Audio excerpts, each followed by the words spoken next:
dalam rumah. Ya. Syaitan menyukai rumah-rumah yang pertama ada patungnya. Jadi makanya tidak boleh ada patung yang berjiwa. Ya.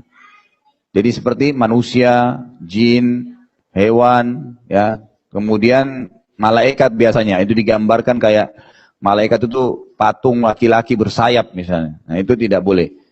Tidak. Tapi kalau tumbuh-tumbuhan, tanaman pohon yang cuma imitasi itu nggak apa-apa, gitu kan? Gambar lukisan mobil, nggak ada orangnya, rumah, langit, nggak ada masalah. Umumnya pemandangan itu nggak ada masalah. Tapi jauhi ini.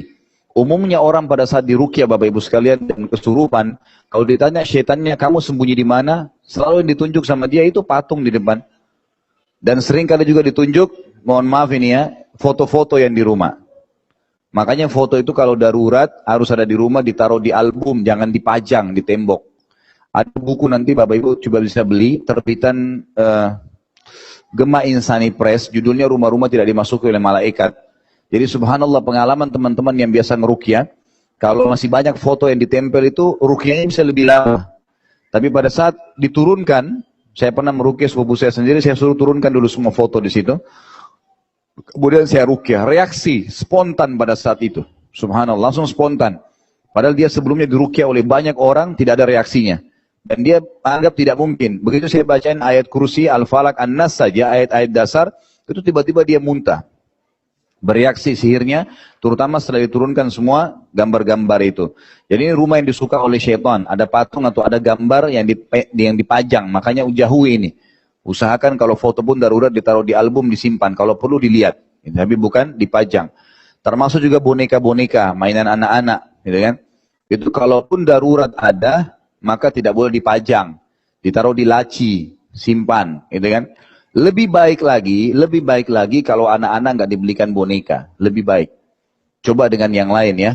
Karena boneka itu sudah cukup bisa ditunggangin oleh syaitan. Bisa ditunggangin oleh mereka. Selama dipajang boneka itu maka akan jadi masalah. Apalagi kita mendidik anak-anak kita untuk terbiasa menyayangi boneka atau bergantung pada boneka, ini sebenarnya tidak baik. Nah ini tidak baik secara pendidikan dalam agama kita. Kemudian yang ketiga adalah rumah yang dipenuhi dengan kemaksiatan kepada Allah Subhanahu wa taala, ya. Umumnya ulama rincikan adalah rumah yang dipenuhi dengan musik-musik, rumah yang dipenuhi dengan terbukanya aurat, banyaknya perkataan-perkataan yang berbau maksiat, tidak pernah ada Al-Qur'an di dalamnya, tidak pernah dikerjakan sholat di dalamnya, gitu kan. Berkumpulnya kemaksiatan di rumah tersebut, maka itu menjadi pusat daripada kemaksiatan tadi. Jadi ini rumah-rumah yang disukai oleh syaitan.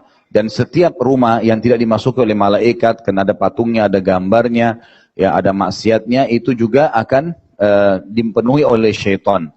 Selanjutnya rumah yang ada anjing. Anjing ini tidak boleh masuk ke dalam rumah. Anjing dibolehkan dalam Islam digunakan untuk berburu atau menjaga peternakan. Tapi kalau untuk dimasukkan ke dalam rumah jadi peliharaan tidak boleh. Dan ini sudah cukup membuat malaikat tidak masuk ke dalam rumah. Nabi Muhammad SAW pernah pulang kemudian ke rumahnya, kemudian di depan rumah beliau ada anjing yang duduk. Lalu Nabi SAW mengusirnya dan mengatakan rumah yang ada anjing tidak dimasuki oleh malaikat. Jadi ini hal-hal mendasar yang harus diketahui bahwasanya syaitan menyukai rumah-rumah tersebut. Ya, ini poin.